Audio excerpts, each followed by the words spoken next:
Numa estrada esquecida entre Jerusalém e Jericó, o silêncio escondia o perigo. Homens viajavam temendo o pior, porque nas sombras o mal os esperava. E foi ali, no meio do deserto e da violência, que uma das histórias mais poderosas sobre amor e compaixão nasceu. Esta é a parábola do bom samaritano, contada por Jesus, mas vivida por todos nós. Uma história que não é apenas sobre o passado, mas sobre cada escolha que fazemos hoje. Ela nos força a olhar para além das nossas conveniências e perguntar: quando encontramos alguém caído, o que fazemos? Viramos o rosto ou estendemos a mão? Prepare-se, porque esta jornada vai testar as fronteiras do que você acredita ser certo e errado. A estrada de Jerusalém a Jericó não era apenas um caminho. Era uma descida perigosa de 27 quilômetros por rochas, curvas e emboscadas, conhecida entre os locais como o Caminho de Sangue. Muitos viajantes que a percorriam nunca mais voltavam. Era um lugar onde a vulnerabilidade humana estava exposta, um símbolo perfeito para a condição da nossa alma. Foi nesse cenário de tensão e perigo que Jesus, cercado por uma multidão, respondeu a uma pergunta aparentemente simples, mas profundamente complexa, feita por um perito na lei. Mestre, que farei para herdar a vida eterna? Após um breve diálogo, o homem, querendo justificar-se, insistiu: e quem é o meu próximo? Ele esperava uma resposta que validasse os seus limites, que lhe dissesse quem ele deveria amar e quem ele poderia ignorar. Mas Jesus não lhe deu uma definição. Em vez disso, transportou-o, e a nós, para dentro de uma história que iria abalar as fundações do preconceito e redefinir o conceito de amor para sempre. A história começa. Um homem descia de Jerusalém para Jericó. Sozinho, vulnerável, ele seguia o seu caminho. De repente, a tranquilidade é quebrada. Ladrões surgem das sombras. Ele é atacado, espancado, despojado das suas vestes e dos seus bens. Ferido, sangrando, é deixado à beira da morte, abandonado na poeira da estrada. O seu corpo é uma imagem de desespero. A sua respiração fraca mal se ouve contra o vento do deserto. Então, passos se aproximam. O primeiro a passar é um sacerdote, um homem do templo, um líder espiritual, o representante visível da fé do seu povo. Ele vê o homem caído. O seu olhar encontra o sofrimento, a agonia.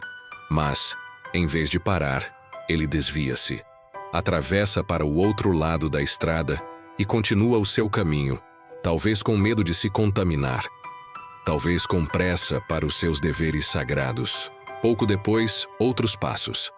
Um levita, um servo do altar, alguém que também dedicava a sua vida ao serviço de Deus no templo.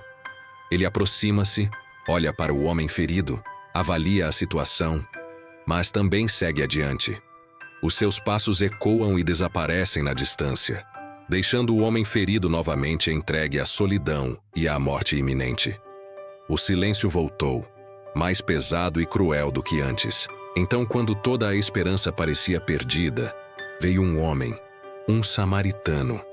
Para os judeus daquela época, ele era o inimigo, um estranho, um herege, alguém considerado impuro e desprezado. Havia uma hostilidade histórica e religiosa profunda entre judeus e samaritanos. Pela lógica do mundo, ele seria o último a ajudar. Ele tinha todas as razões para passar, talvez até para sentir satisfação ao ver um dos seus adversários caído. Mas foi ele quem parou.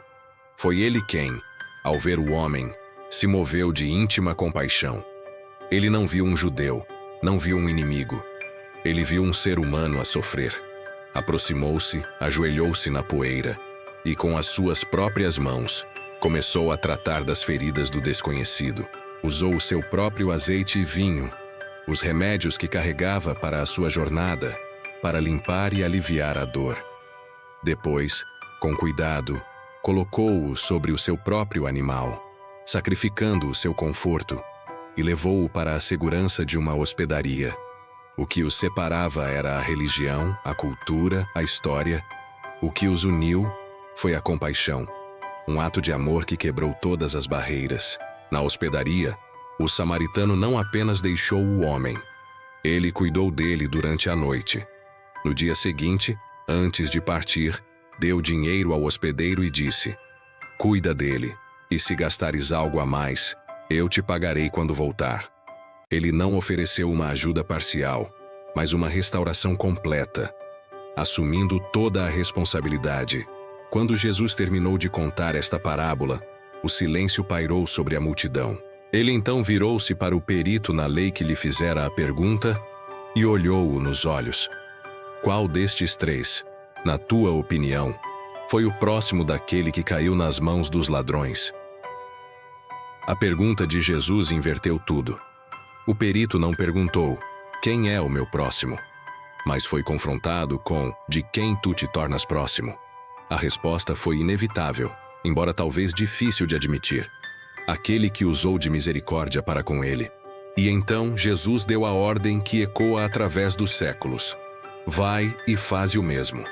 A verdadeira religião não está nos rituais vazios ou nos templos imponentes, mas no amor que atravessa fronteiras, que não calcula custos. A fé real não é medida por quem você evita por medo ou preconceito, mas por quem você decide ajudar no momento de necessidade. Em um mundo tão profundamente dividido por raça, religião, política e poder, Jesus contou uma história simples sobre humanidade. O sacerdote e o levita representam a religião que se tornou uma desculpa para não amar. Eles estavam tão preocupados com as suas regras e a sua pureza que se esqueceram da pessoa. O bom samaritano, por outro lado, não agiu por obrigação religiosa, mas porque o seu coração foi tocado. Ele viu um irmão em necessidade e respondeu com amor prático e sacrificial. Hoje, as estradas de Jericó ainda existem. Elas não são apenas caminhos poeirentos no Médio Oriente. Elas estão nas ruas da sua cidade, nos corredores do seu trabalho, nas redes sociais onde palavras ferem como pedras, e no olhar triste daquela pessoa que todos preferem ignorar. A pergunta de Jesus continua a ecoar, agora dirigida a cada um de nós: quem é o seu próximo? Talvez a resposta não esteja numa categoria de pessoas, mas numa atitude do coração. Talvez o amor mais puro e verdadeiro ainda seja aquele que para, que se importa e que ajuda, sem nunca perguntar quem merece. Obrigado por nos acompanhar nesta jornada.